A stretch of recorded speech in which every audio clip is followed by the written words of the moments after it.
I'm in the right place.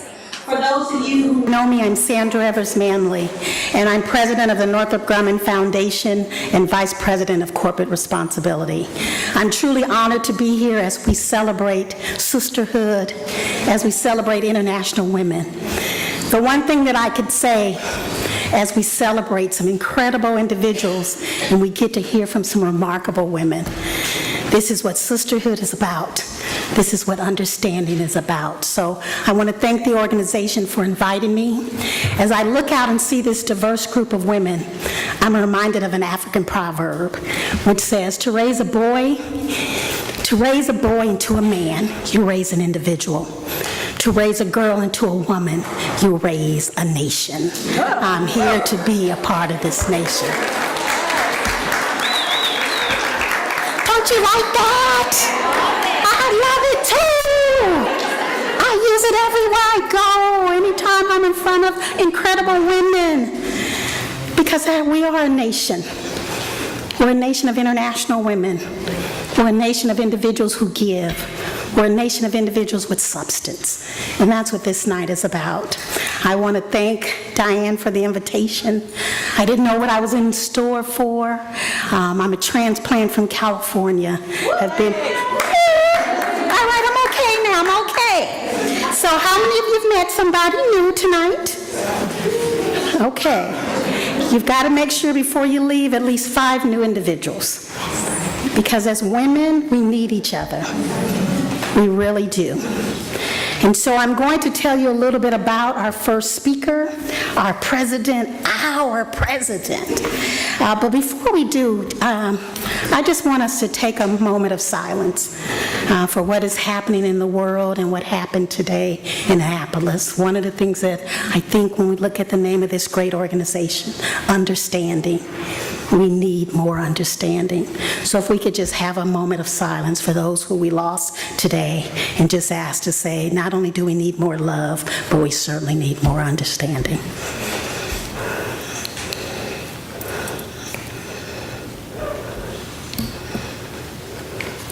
Thank you so much.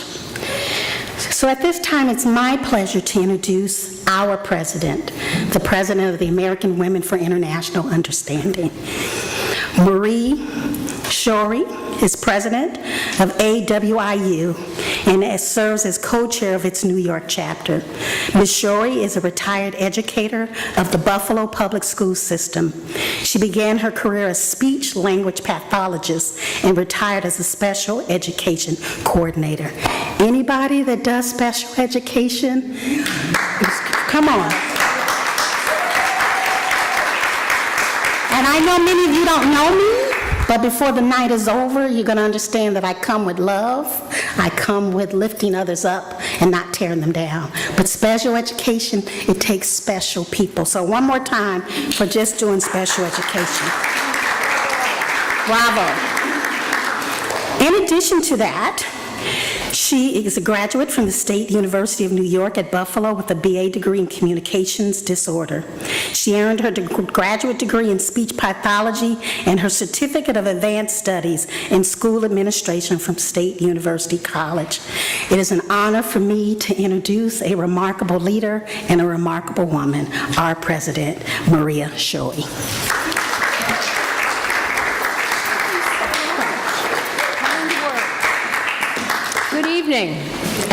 Good evening, and welcome to the 4th Annual American Women for International Understanding Career Opportunities in International Relations program.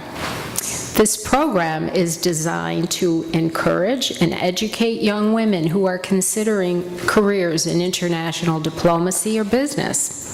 This evening, AWIU will present the AWIU Core Award, the Impact Award, to several young women who have demonstrated outstanding global advocacy in the areas of equity in education, health, human rights, and economic development for women and girls.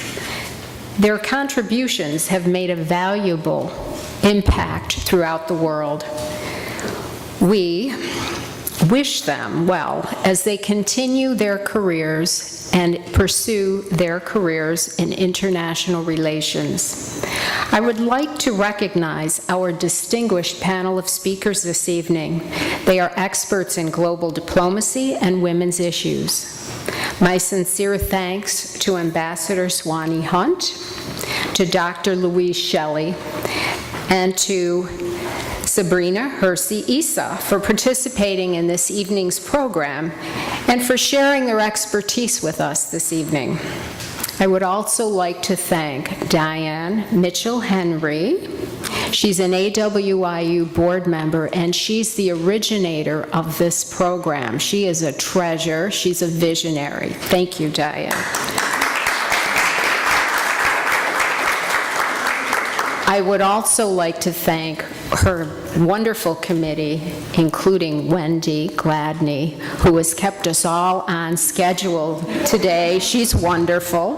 And also the AWIU members in general, who have given us so much support.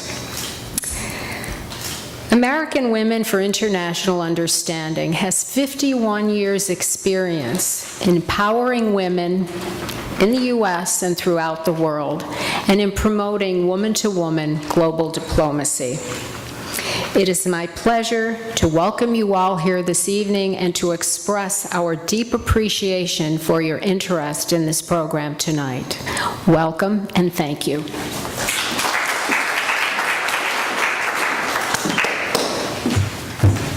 Thank you, Madam President. Career opportunities for international relations. I was thinking about my trip last November to Saudi Arabia, where I got to meet women just like you. And I said, boy, if I would have just been here a year earlier, I would have learned to have been a better diplomat. But this is what it's all about, to get to understand, to go global.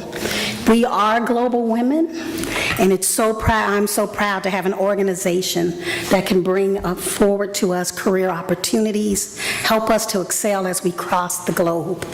And so I got to meet a woman about several years ago in Los Angeles when I lived in Los Angeles. And when I met this woman, I said, she is an impact person. I said, she is a shero. She's a giver. When I looked at her name and I said, D for Diane, I said, she's dedicated. Then I looked at the M for Mitchell. I said, she's marvelous. And when I looked at the H in Henry, I said, she's a helper. And I can tell you in Los Angeles, she is one of those individuals that we call her angel. And I'm so honored that she invited me tonight. She said, you're going to do this, right? And I said, absolutely. Let me cancel my trip to Chicago, and I'll be here. And she told me a little bit about the program. And I was like, this is what it's all about. If we had more individuals like Diane Mitchell, just think what the world would be. And so it's my pleasure to introduce Diane Mitchell-Henry. She's a global social justice advocate. She's a visionary. She believes in empowerment. She creates and provides platforms that educate, enrich, empower, and entertain. Ms. Mitchell-Henry is an officer and member of several national organizations, including tonight's organization, American Women for International Understanding. She is also a part of the Los Angeles chapter and the chair of the Marion McLeod Bethune chapter and the National Council of Negro Women. She's passionate about youth and global engagement. As a young child growing up in a little town called Pittsburgh, California, which is really a very southern city in California, I never thought I could go global. But after meeting someone like Diane Henry, I knew I could.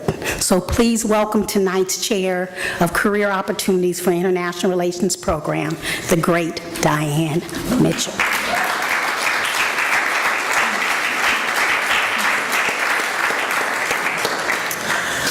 What an introduction. We'll talk later. I just want to say thank you so much. It is so inspiring to see all of you here, but more so those who are not the seasoned ones, but the ones who are coming up and who have already taken leadership. It has been my dream, my goal, to not pass the baton, but to share the baton. This is something that I would say, should inspire for. Not to come along as individuals, but collectively as a team. That word team has been used quite a bit now, and I still love the word that we unite. As team members of the global community, I want to say thank you. I want to say thank you to those who have led the way, and I want to say thank you to those who are still leading the way. Not only being seasoned, but the sprinkles of the seasoning has only just begun when we take on a new attitude regarding what women are not only capable of doing, but what women are doing. Let us continue to be women of the world. Let us continue to be passionate for those we seek to help. Let us continue to have a heart, not only around the world, but in our own neighborhoods, around the block. Our country is so diverse, and there may be many of us who will never cross the waters, literally or figuratively.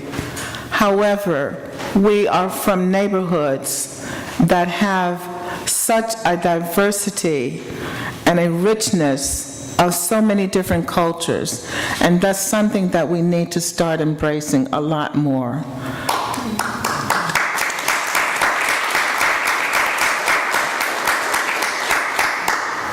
As we do so, we will see the commonality that we have among ourselves, which allows us to reach out beyond what we know and how we have a mind to grow and understand. It is my pleasure and my honor that you are all here tonight, and I look forward to us not just leaving this gathering because it was a special gathering, but we do want to stay connected. So tonight, we are on a roll, we're rolling and we're rocking, okay? And we will continue to be bold, be brave, be brilliant, to be better. Thank you.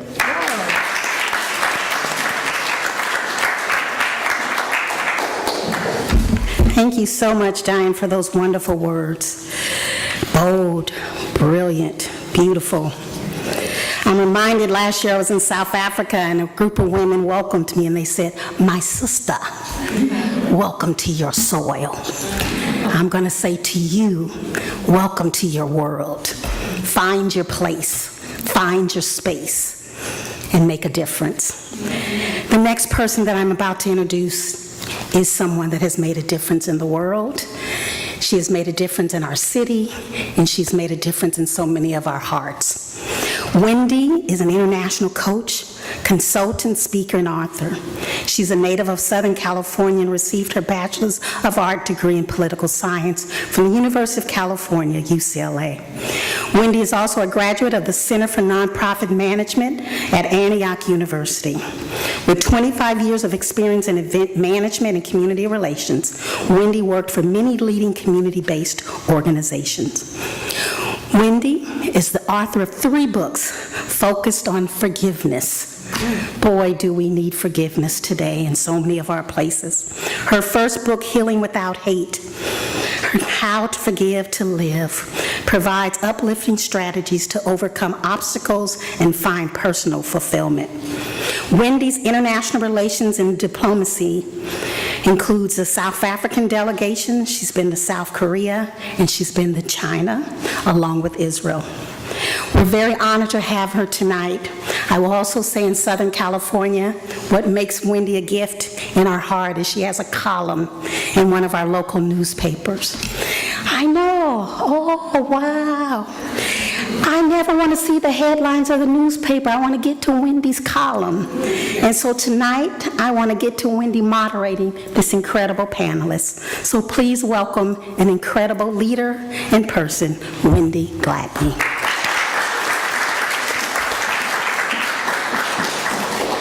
Good afternoon. Thank you, Sandra. That was so, she's just a lovely person, and I've known her for so many years, and so to actually share the stage with you today is such an honor. Thank you so much. Well, welcome. Is everybody having a wonderful time? Yes. It's been kind of a busy day. How many of you in the audience also joined us at the State Department earlier? Yeah, so we've had kind of a full day, but it's an amazing day and it's a wonderful day, and we're going to just keep it rolling until we end up in about 40 minutes, 30, 40 minutes. So I just want to thank you for being here today, and on behalf of the American Women for International Understanding, which is AWIU, we're excited to have a conversation this evening around young women rising. So how many individuals in the audience are young women who are hoping to have a career internationally or possibly doing work as it relates to the Foreign Service? Okay, awesome. Well, we have an amazing panelist here this evening to share some things with you. It's important now more than ever for us to have an understanding and to come together and to get to know each other better. Today, we hope to bring out the intersection of empowerment for women and girls around the world for equitable transformation. So, without further ado, I will begin to introduce our panelists. First, to my right, we have Swanee Hunt. She's an author of many publications and different entities that she's done. She's the founding director of Women and Public Policy Program for the Harvard Kennedy School and founder and chair Inclusive Security. Swanee Hunt founded and chairs Inclusive Security, a Washington-based nonprofit whose bold goal is to transform decision-making about war and peace through government consultation, research, leadership, development, and advocacy.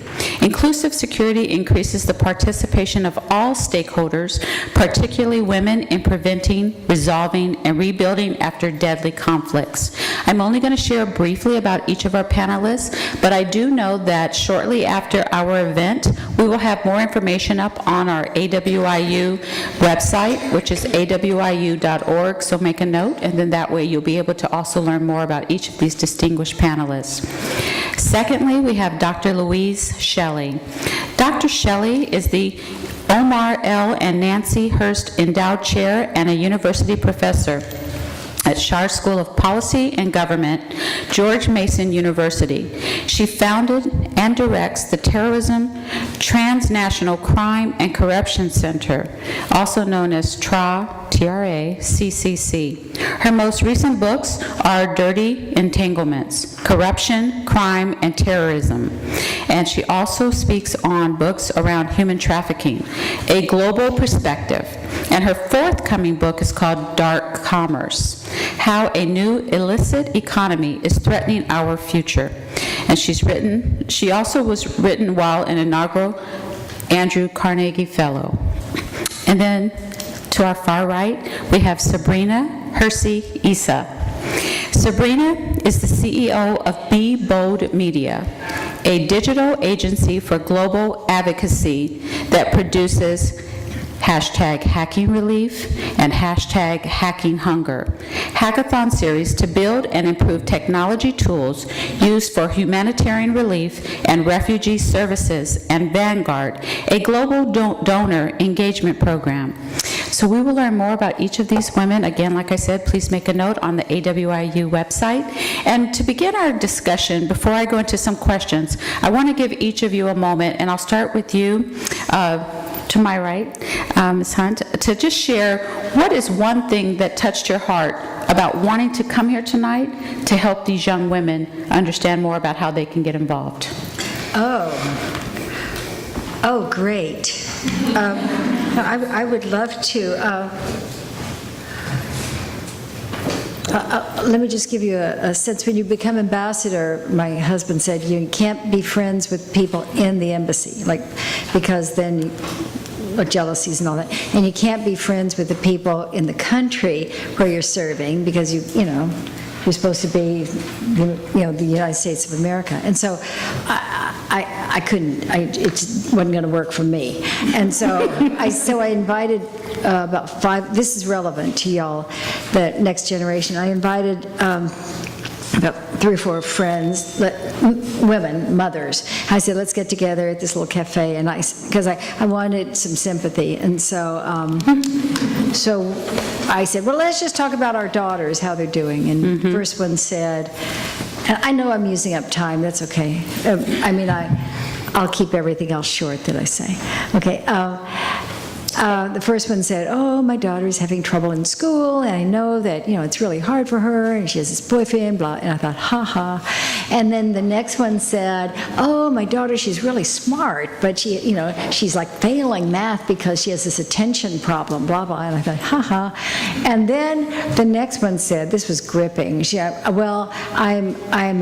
a spook, right, CIA, and so she was being transferred to Moscow, and a very abusive marriage, and the judge, they had a custody battle and said that Russia was not a place to be raising your kids, and so the kids were taken away and given to the abusive father. I thought, whoa, wait till they hear mine. My daughter had 5 suicide attempts. She was in and out of the mental hospitals in Vienna where I was, and I knew she was brilliant, but boy, I sure wasn't seeing it. She was severe bipolar, psychotic. She had legions of devils flying at her. She had lava all around her bed, etc.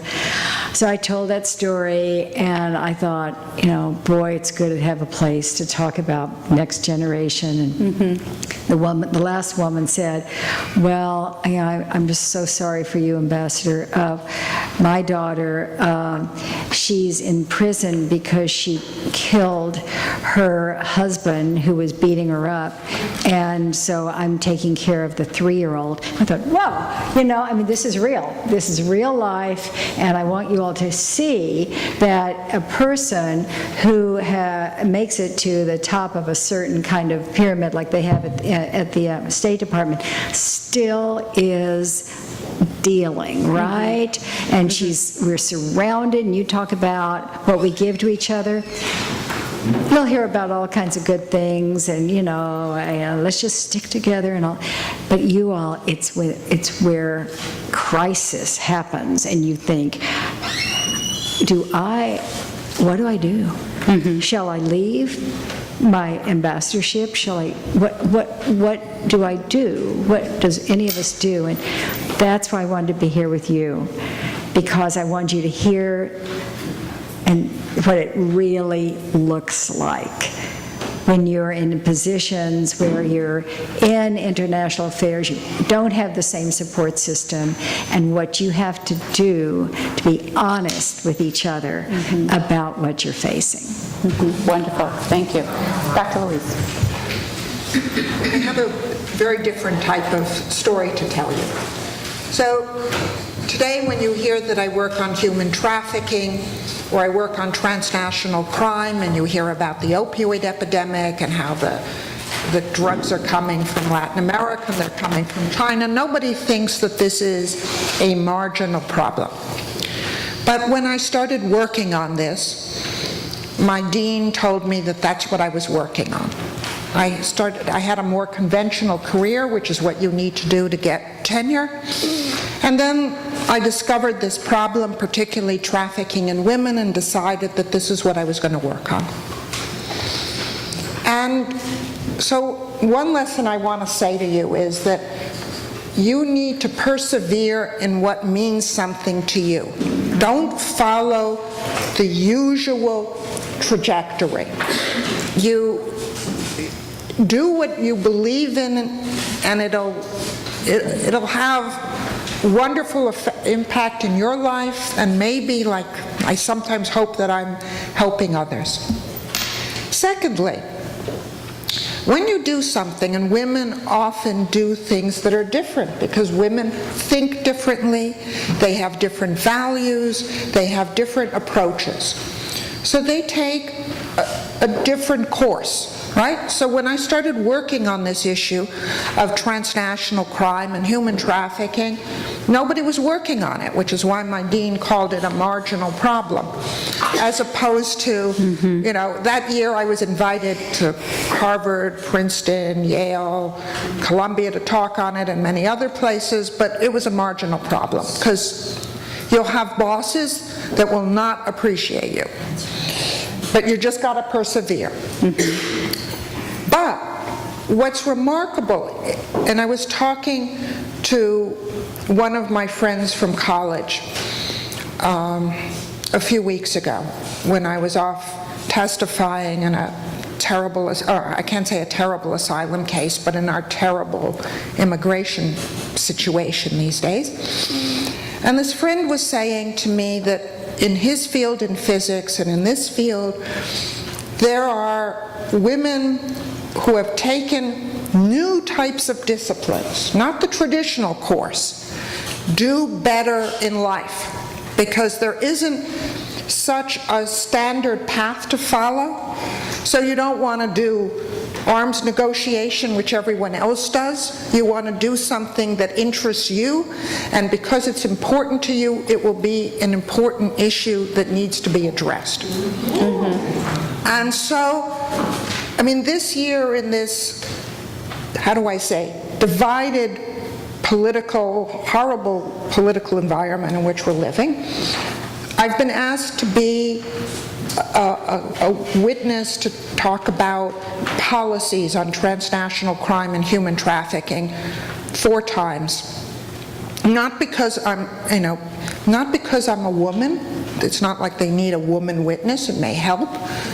But also because when you take that path that's yours, you will rise faster along this trajectory, and therefore when they're looking for the good people to speak, they'll choose you because you've done something that you're passionate about, something that's new and different, and when that issue is important, you can be at the front of it. You're going to have trouble competing with men on traditional issues because they've got those issues locked up. But there's so many more that are so important and so necessary for our society, and that's the course you need to take. And I can, this applies in the hard sciences as well, but you want to do this in international affairs, and I can tell you it works. And so here people think of transnational crime as like a male issue, like how many man caves I've been in of the law enforcement people that I've worked with. But in this institute that I run, 3/4 of the personnel are women, and when they go out on the job market, they get hired immediately. There are people seeking them, and many of them are minority women. And so that's what I'm telling you. Follow your passions, and don't try to break into those old silos. Go after the new new non-siloed areas, and you will succeed and prosper. Thank you. Sabrina. Yeah. This is what she's doing. I mean, yeah, I'm not going to wax poetically because they've said so many incredible things that is really setting an incredible tone for tonight that will be valuable for all of you.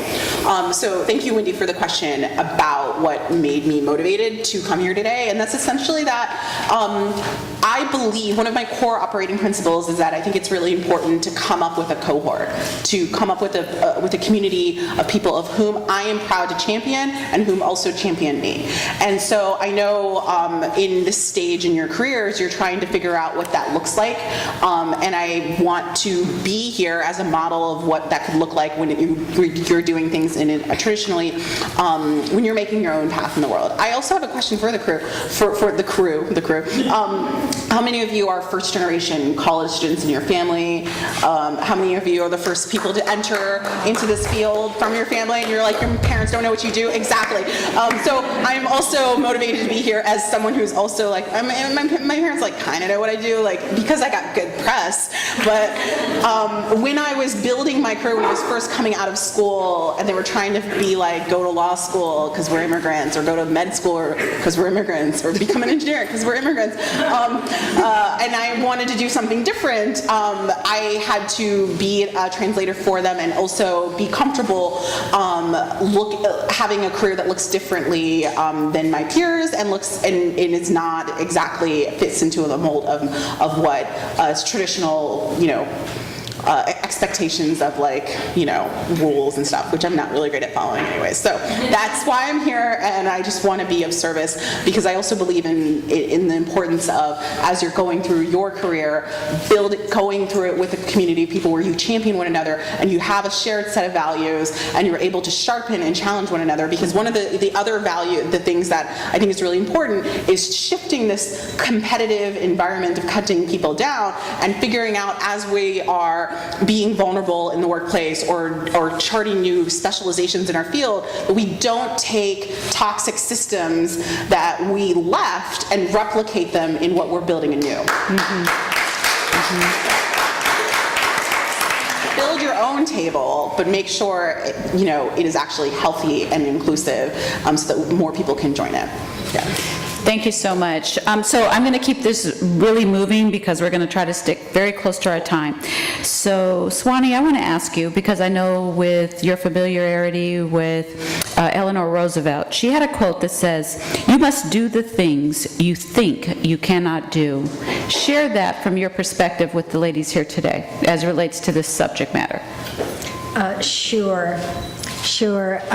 Well, I think I'll say it in terms of a stereotype because it fits perfectly with what you were saying. Right after shock and awe, when we went in and bombed the hell out of Baghdad, then I went to the Pentagon and I met with the general who was in charge of the operation from there. And I said, "General," he said, "Madam Ambassador, I'm so glad you're here, and what can I do?" And I said, "General, I have a word for you. Right now is the moment. Right now, bring the women in Iraq, bring them in right now, because they know which disaffected kids are with weapons under their mattresses. They are perceived as less threatening. They can get into all kinds of places for you. They can give you HUMINT, which is human intelligence about what's going on the ground. They're used to working across borders. They are highly, highly invested in stabilizing because of their families." And I went on like for a long time. You know how I can talk. And at the end of it, and I just went through like these 13 reasons. Bring them in right now. They need to be in the leadership team right around your table. And he said, "Madam Ambassador, thank you so much for coming. I appreciate the hour you've spent here. And, and I just want to reassure you, I want you to know, you have my word, that as soon as we have the place secure, we will be looking at women's issues." And I thought, but you know what? The reason I could do that is because I had the expertise. He couldn't take it in, right? But I still had to go.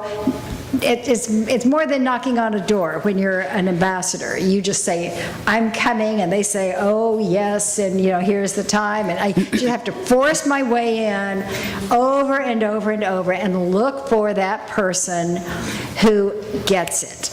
Right? And also understand that the person, like this good-hearted general, the fact that he didn't get it doesn't mean that it isn't going on, working on him. He isn't talking to his daughter at the dinner table, this weird woman, et cetera. And so never assume that no is the answer. You're just, as Leah's mother would say, you're just one no closer to a yes. Yes, thank you so much. So, Dr. Louise, let me ask you, what are some of the ways that you are currently seeking to prepare and empower young women to serve in career opportunities, whether it's here locally or internationally? I don't want to sound like an advertisement for George Mason, but one of the things that I love about George Mason is that it is like, as I say, the City College of New York. And in the last row is my classmate for one of the high schools that belong to the City College of, the City College system of New York, Ambassador Reddick here. But instead of teaching students of privilege, as I did at a private university in the city before, most of my students at George Mason have backgrounds like yours. 40% of our undergraduates are on Pell Grants, and most of our graduates that I'm teaching are children of immigrants. They're immigrants themselves. Many of them are first-generation educated, and there is such an enthusiasm for learning. And because I'm a woman, I get more female students in my classes, more students who want to come, talk to me, to be mentored, and we do extraordinarily well with these students. I mean, the students finish from less advantaged backgrounds at the same rate as everyone else. They get jobs, they pay their debts at the same way. It's one of the few universities in the country that's figured out how to serve a population that isn't privileged and to do it effectively. And that's something that I really appreciate in this stage of my life, when I don't have that many more years to teach, and they're all around all the time with me, and they're preparing and learning, and they go off in the world and do remarkable things. Wonderful, thank you. So Sabrina, we are seeing people more and more than ever becoming involved with wanting to be a global citizen. With technology, with all the things that are happening in the world today, it's making the world a lot smaller. What's one bit of advice that you can tell this audience, especially the young women rising, on how they can capture that to make a difference? Yeah, absolutely.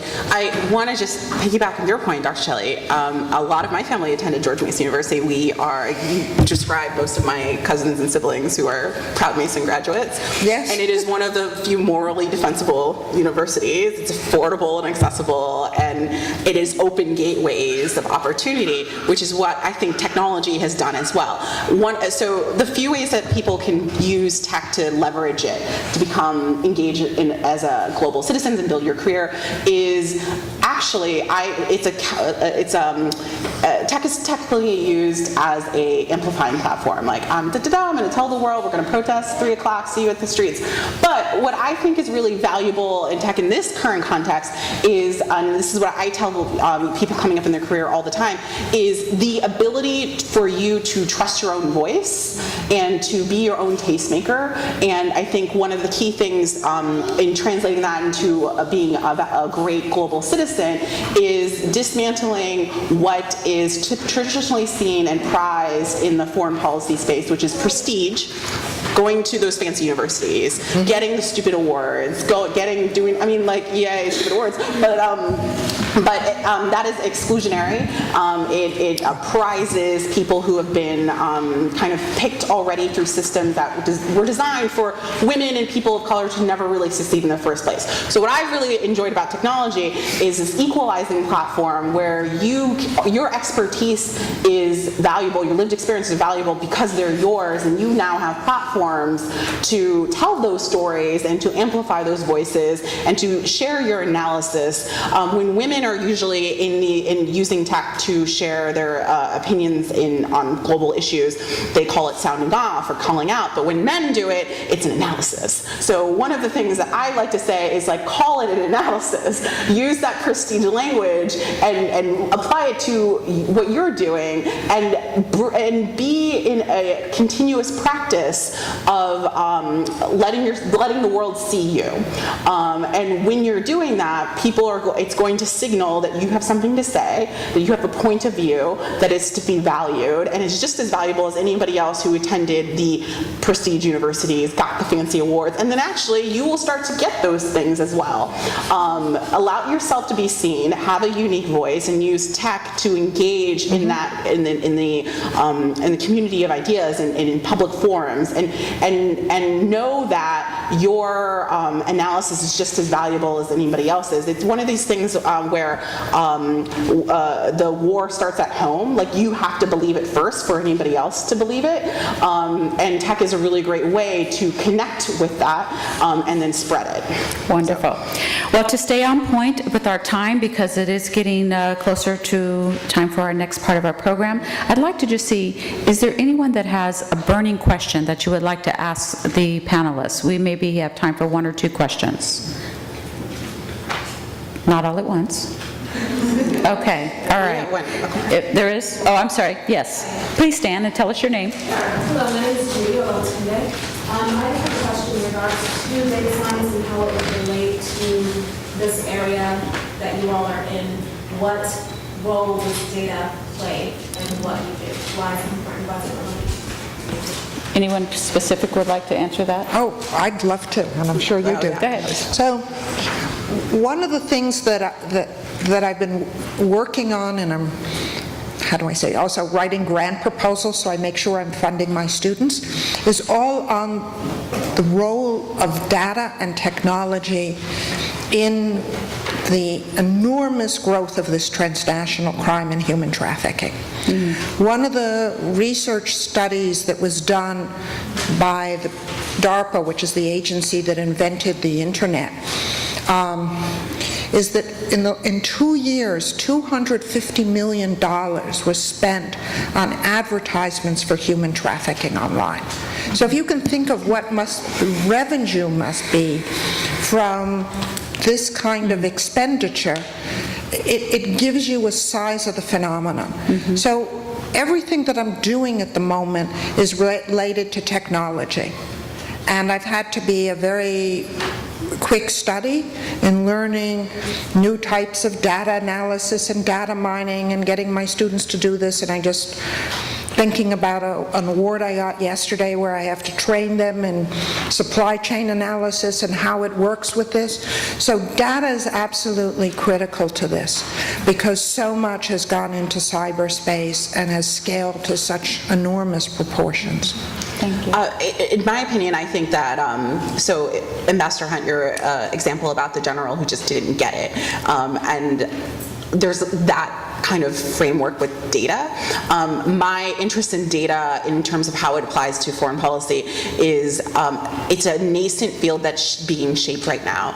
And I think there's a really great opportunity for women to be a part of shaping the ethics and the moral frameworks of that that field. And so when you were sharing the example about that ambassador, I was like, how great would it have been if that ambassador or that general was in my women's studies class? Yeah. You know, and like my women's studies class was full of women, and so with data science specifically, I am interested in how human rights principles are being applied in data, and whose data, who owns it, how's it being sold, how are we communicating about it. Specifically, there's this organization called Data for Democracy that is building up a code of conduct and a code of ethics for data scientists, and there's a ton of social science literature that's coming out now about the impacts of data with automating social justice issues. So weapons of math destruction is one of them. Automating inequality is another one. Those are just 2 recent titles that came out in the last year and a half. Oh, thank you. So ladies, we do need to finalize. So There's a question there? Do we have one more? Oh. Please stand. And I think there's one there too, right? Yeah. So basically, what I wanted to know is from your experience in different projects that you've done, how have you overcame or used your own biases to do what you love, you're passionate about, Either one of you? Doctor or Ambassador? Well, yeah, an awful lot of women respond to being in groups. And that's what we're seeing right now this year. There's a seismic shift. You can look at it through the Me Too movement. You can look at it through who's running for office. You know that the year before the debacle election in 2016, there were 1,000 women who approached Emily's List for some kind of help campaigning. Since then, there have been 36,000 who have approached Emily's List. So when women are doing anything en masse, and I'll call this en masse, right? They're much more powerful. So the work I've done is looking in Rwanda, my most recent, where women are 64% of the parliament. And they did that with a huge push up from the bottom, from the grassroots. 15,000 villages formed councils, and then a next layer and the next layer and the next layer until finally, and they got the quota and blah, blah, blah, blah, blah. Read my book. So, but I'm so taken with that because that's who I am too. I mean, I'm fueled by being here this evening. I'm energized, and it's not just, I'm in a certain position, so I get to be a mentor. You all are mentors for me. I hope you see how much I'm looking at your faces and how you are inspiring me. Wonderful. Okay, we're going to take one last question, because we do. Please stand and say your name. Hi, my name is Sophia. First, thank you so much for speaking tonight and everyone else for being here. I just want to ask all of you, because a lot of us are interns or students or young professionals trying to break into the job market. So what is one thing, this is for each of you, what is one thing that you know now that you wish you knew when you were back in our position? Yeah. Right, so just one thing, because we keep it moving. That's right. I want to hear Ambassador Hunt tell me your one thing so I can No, basically bluff. That's it. Yeah, Just wonderful. bluff. Okay, Dr. Louise. Persist. Don't take no for an answer. And if someone tells you that what you're doing is marginal, you just keep doing it, and that's their problem, not yours. 2, save money, invest in therapy. Okay. Wonderful. Thank you so much. So as we close out this section, I just want to highlight real quick. So Ambassador, you told us that no matter what, everybody deals with life. And so to remember that. Dr. Louise, you talked about making sure that we persevere. And then Sabrina, you talked about cohort, community, and champion. And at the end, we had keywords: bluff, persist, save money, and invest in therapy. So thank you so much, ladies, for your wisdom. And at this time, I'll turn it back over to our MC. Yes. What do we do? We got a hand? All right, with that great wisdom, we can do better than that. Let's give another wonderful round of applause.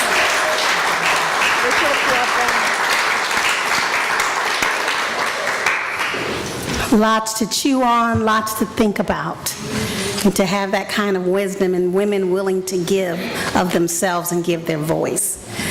Truly special. Thank you so much to each of you for what you do and for your great understanding of others. Truly appreciate it.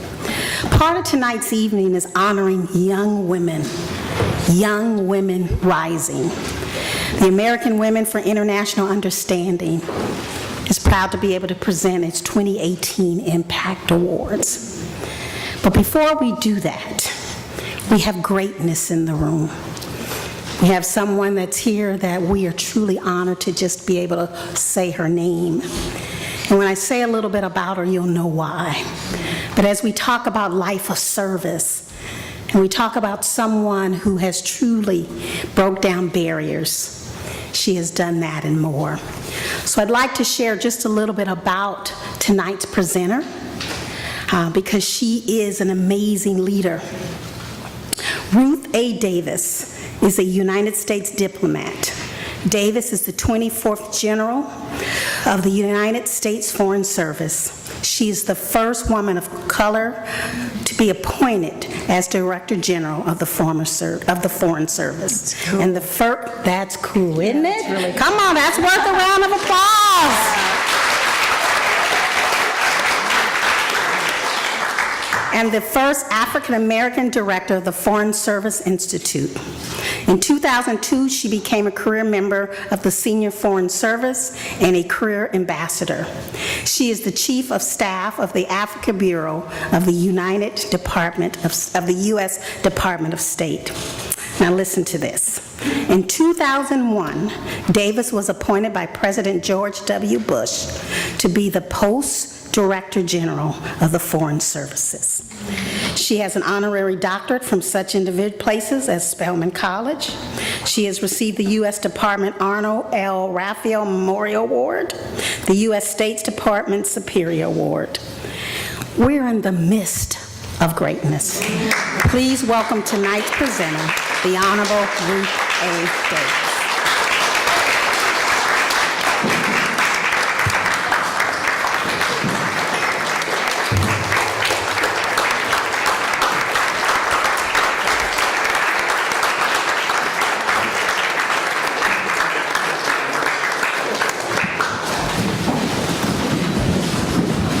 Swanee, it's great to see you again. It's good to see you. Well, first of all, I'd like to say what an absolute pleasure it is for me to be here.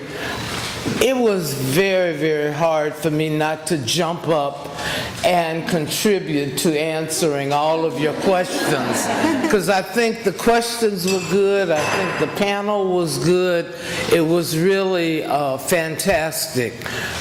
There are a couple of things that I would like to say. First of all, congratulations. Congratulations that you're here. It means that you are a woman of substance. It means that you are a woman who has an eye on going somewhere, an eye on a goal. And all you have to do to reach that goal is to continue to persist in the way that you have so far. I would suggest that the question was, why are you here? Let me tell you why I'm here. It's very simple. I'm here because Diane Henry asked me to be here. Now, there's something that's important about that. What is important about that is that when somebody like Diane Henry calls you, you answer. And you want to be that kind of person. I answered because I knew that if she was involved, it was a very, very serious enterprise. And I was right.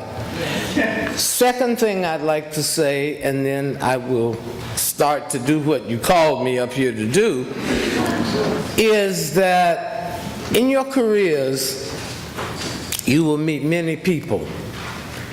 But I think one of the most important things for you to do is to make sure that you have good mentors. And you don't get mentors willy-nilly because you just met somebody that you thought they were really nice. You get mentors because you work with people, you respect them, you see them as role models, you want to be like them, and you want to contribute to your organization. And you see people who make it very clear that they know what they're doing and that they are good role models, and those are good mentors. You really cannot make it in this world without having good mentors. Those are the things that I have high on my list to say. There are many other things that I'd like to say, but I'll save them for another day.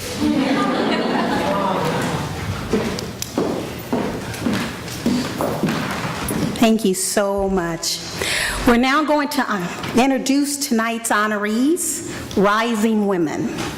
And our first award will be Lita Nori.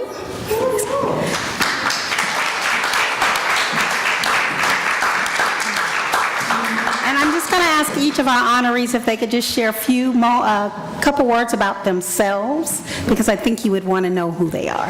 Please come forward. Good evening. This is very overwhelming, I have to confess, and I am incredibly humbled. It was very unexpected.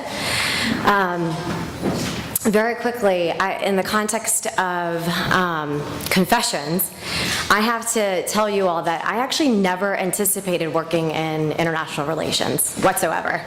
My parents were born and raised in Afghanistan. They came to the United States during the war with the Soviet Union, and I was born 3 months after they arrived as refugees in Virginia, not too far from here, in Alexandria.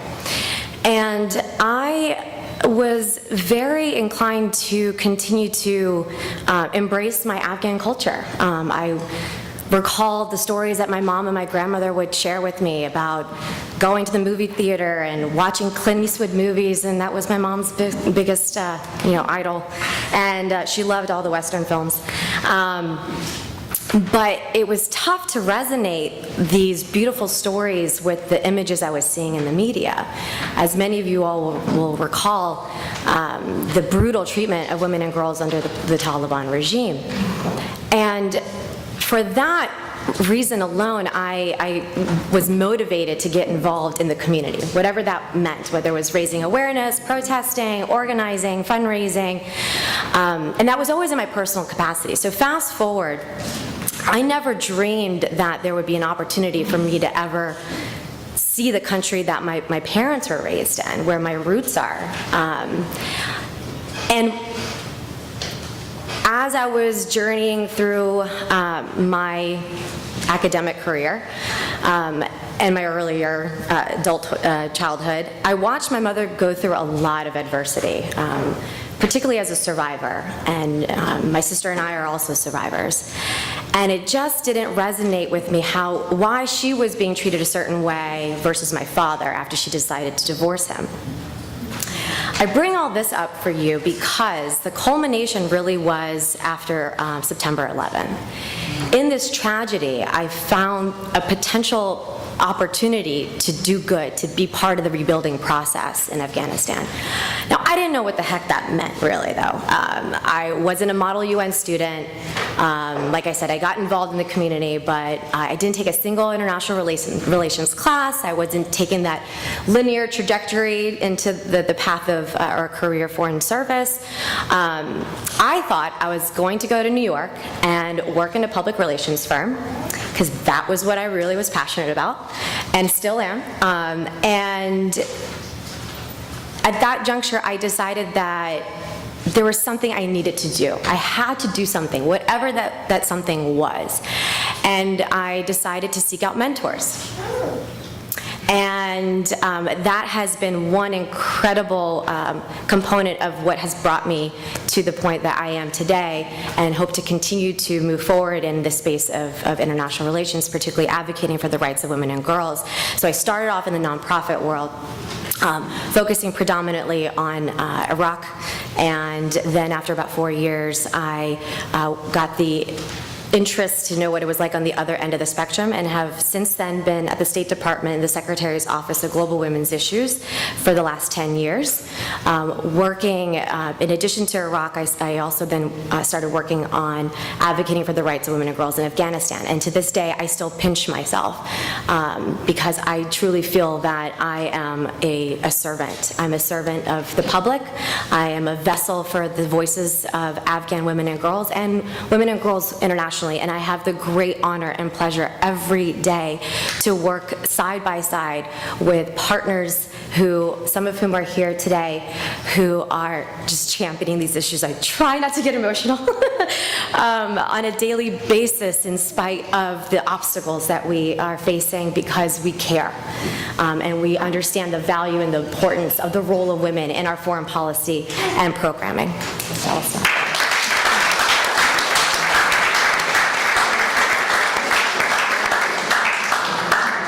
Thank you very much. So much. It's an honor. Yes.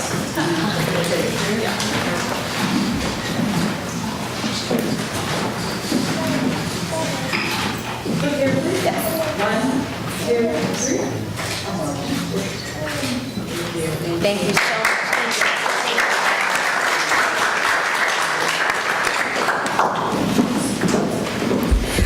Congratulations. And our second honoree this evening, who will give us brief remarks, is Vanessa Leon. Vanessa?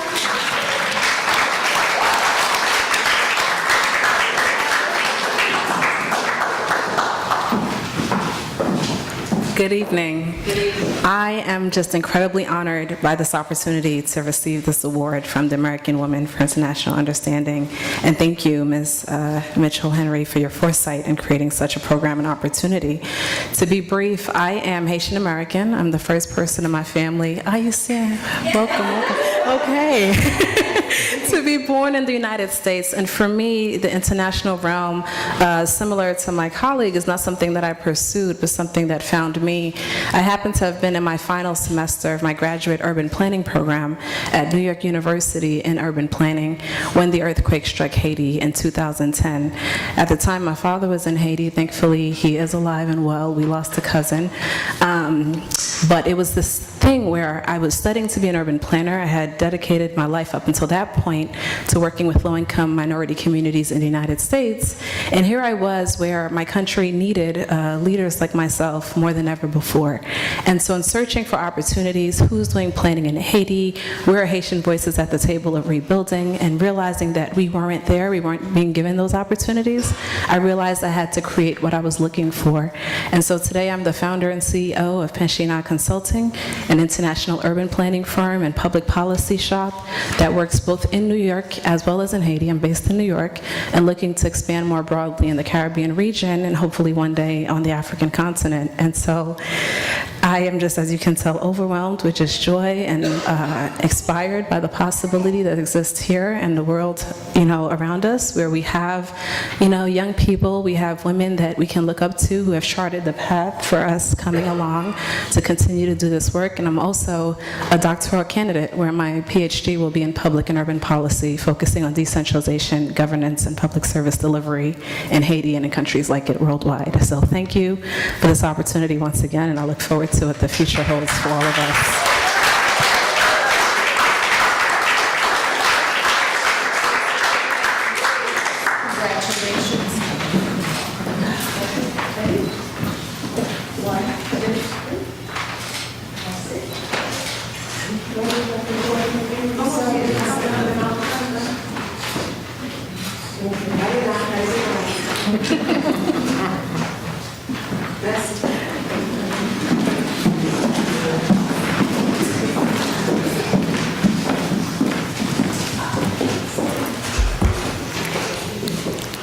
And our third awardee is Amaya Neely, if she could come forward as one of our 2018 Impact honorees.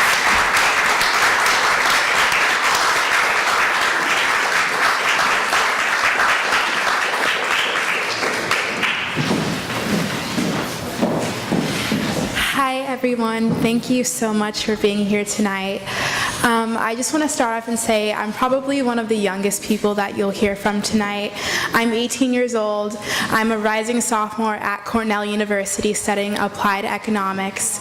And I'm so grateful just to be here today and witness with all of you. A little bit about my background. I'm originally from Los Angeles, California, so I'm glad to see we have West Coast people here in the house tonight. But when I was 9 years old, my dad passed away. And that was a really big, pivotal point in my life, and I decided that I ultimately had nothing to lose. Both of my parents didn't go to college, and from that point, I decided that I was going to forge a path that was unknown to my family and my community. My family had a history of teen pregnancy, and my mom was the first person in her family to break that tradition, and I decided that I was going to be the first of many more traditions to be broken. In high school, nobody ever thought that I would be able to go to an Ivy League school, and even I didn't.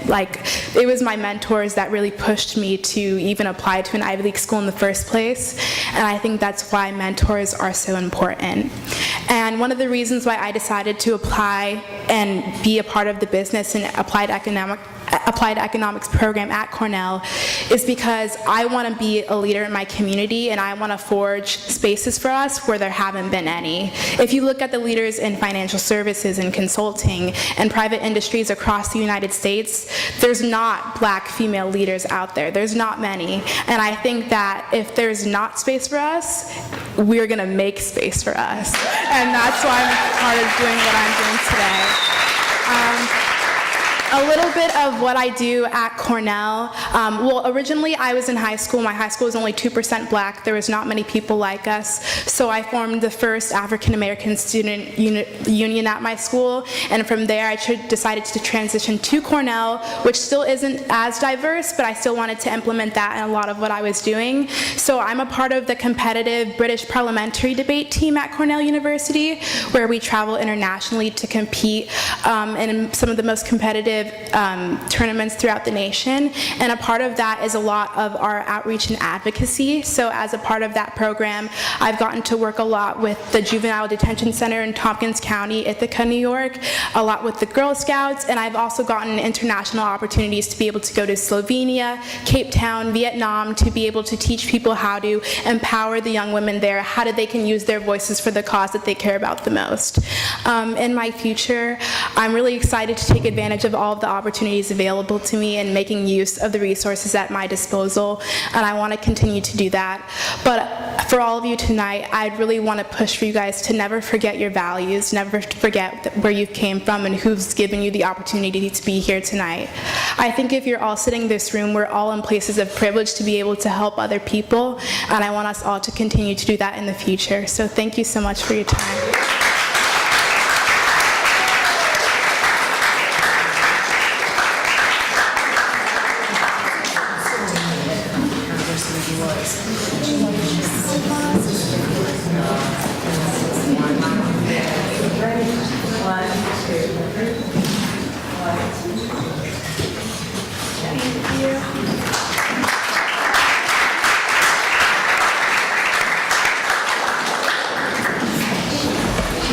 And our next honoree, a true impactor, please welcome Ebony Rice. Ebony?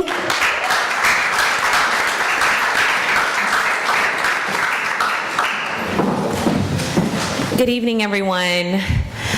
Whew. I was sitting there and you made me tear up. The panelists made me tear up. So I'm just a ball of emotion tonight. I'm extremely honored and very excited to be here. I want to thank the committee for this incredible honor, and to each of you for sharing this moment in time with me. Thank you, Ms. Henry, just for everything that you are, and for everything that you've done to bring us to this place. A little bit about me. So one thing that I've noticed from everyone who's spoken tonight is we've gotten here based on some type of narrative and some story or some pivotal point in our lives that has transformed us and that's made us think about who we are and who we want to be. Even if you didn't have that exact thought process, something in you was fueled and triggered to make you want to do something or go after something or achieve something. And so what I do and what I'm passionate about is the narrative, is the thing, the moment, the atmosphere, the people that make us who we are and that bring us to these incredible moments and incredible spaces in time and allow us to have these great opportunities and meet these really awesome people. And so one of the things that I do is I call myself a coalition architect. And so I help to build coalitions and champion people for causes. And what I'm really passionate about is girls and women's issues. Very briefly, I grew up in South Central LA. I'm straight out of Compton, y'all. And was just really proud to have this beautiful family and this beautiful background, and this mom who helped me understand the power of my voice, who helped me understand the power of my thoughts and my opinions, who told me that the things that I had to say mattered, and that not only could I have a seat at the table, but that everyone was going to listen to me when I got there because I was powerful and I was strong and there were things that I brought that nobody else could bring. And so that's what led me to create this career where I wanted to help women and girls use their their voices. And then for those of us who haven't had the opportunity to speak, whether it's because we live in families or places where that isn't the norm, or whether it's because we haven't really discovered our unique voices, or whether it's because we don't even know that we have a story to tell in the first place. So my work is really in empowering girls and women to tell our stories and to help us to find our voices and to help us to all come together and cry out loud the same things that we're experiencing here in the United States, or some of the same issues that girls and women are experiencing all across this world, and that's important. And this room is so beautiful because we all look so different and we all come from such diverse backgrounds, but we all have these stories, and when we bring them together, it's such a beautiful shared human experience. And so I am just unbelievably honored to be here. I'm so excited to share this space with all of you, and I just want to encourage you and empower you to continue to tell your stories. You never know how what you say triggers something in the same way that someone else said something or did something that triggered you. And so let's all be storytellers, and let's help to change the narrative of what women and girls look like, not just in this country, but all across this world. And so thank you so much. I'm incredibly honored.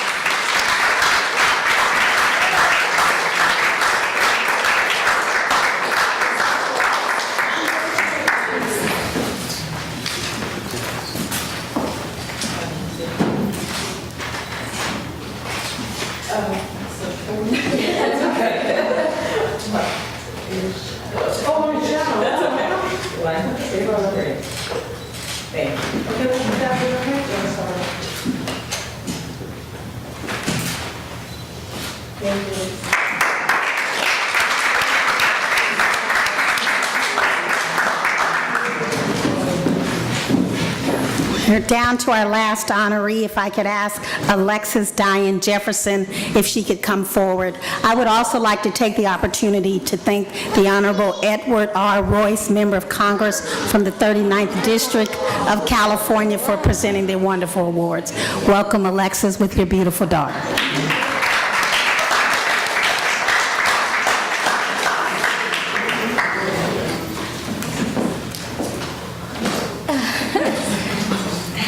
Good evening. Oh my gosh, I'm like so overwhelmed and honored to be here, and I'm just excited to be able to share this moment with my daughter, Layla. You want to say hi, Layla? No? It just, this like, applying to this award kind of like was like unexpected. I want to thank Miss Evangeline for even like reaching out to me for this. I just graduated with a master's in international community development. So through that program, I was able to combine, I'm compassionate, like, I was able to combine, you know, my passion for dance and service to women and creative movement and therapy, and like create a project, you know what I mean, to help at-risk girls and women, and it can be applied to different cultures. And so being able to be passionate about something that you want to do, I learned from the speakers just to do what you're passionate about, you know what I mean? And so I'm just so grateful to be here, and I feel like I needed this, you know what I mean? Like I needed to be around women who understand me and the perspective, you know what I mean, that is more out there, and so we can achieve more, you know, and just be able to support one another. And so that's what I'm about, just service and being passionate and being determined and being, you know, just honest and supportive of other women, you know what I mean, and being creative and doing what we love to do, you know, dancing, therapy, if it's economics, you know, agriculture, you know, drawing, whatever it is, just be passionate about what you're doing. And so, you want to say something, Layla? She's very passionate. So thank you so much.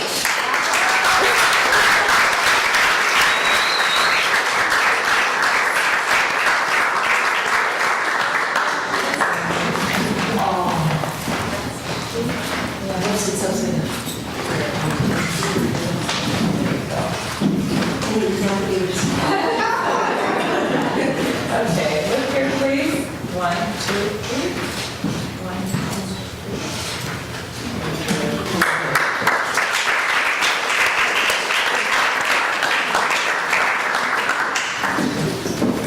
Once again, let's hear it for our 2018 Young Women Rising Impact Award honorees.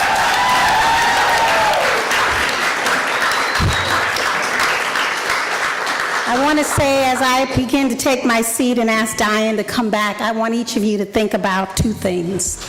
First of all, I want you to think about walking with purpose. And if you walk with purpose, you will collide with destiny. The last thing that I'd like to encourage you to do is think about the letter L. And in that letter, I think I want to ask you and encourage you to love. Love what you do, love others. I also want to encourage you to listen. To not only listen with your ears, listen with your eyes, but most of all, listen with your heart. I also want to encourage you to learn. And know that learning is not just in a classroom, but it's in the lives and people you meet along the way. I'd also encourage you as global citizens, as global leaders, to be willing to lift. We've got young girls who need some lifting. We've got women around the world that need lifting. We've got women right in this country and in this neighborhood that needs lifting. So I say to you, lift others up and not tear them down. As global leaders, I want to also encourage you to lead, to not just sit on the sideline and say, what are they going to do or what she's going to do. So be a leader. I'd also lastly like to encourage you to think about your legacy. Think about what they'll say to you when you leave a country or when you leave a room. Think about your legacy. Then I also want to encourage you to laugh. And know that laughing is sometimes just saying hello or walking together as women. So as I take my seat, I want to thank you, this amazing organization, you, Diane, for lifting the next generation of global women leaders. Thank you so very much.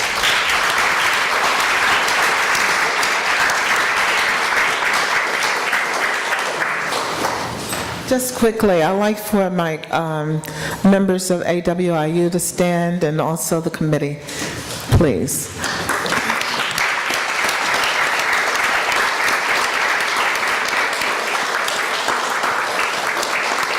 Thank you. I know that my name was mentioned about starting the program, having the vision, but I just want to say, whenever you have a vision, if you don't have other people who can embrace it, then you're alone. On this journey, I have not been alone. It has been incredible in terms of starting something from the beginning, but not ending it. And having others to come along to create also and to be empowered is wonderful. And I say, whatever your vision is, and don't stop dreaming, please bring others with you. I want to say good evening. Have a wonderful life. And do it while you're able to do it. Thank you.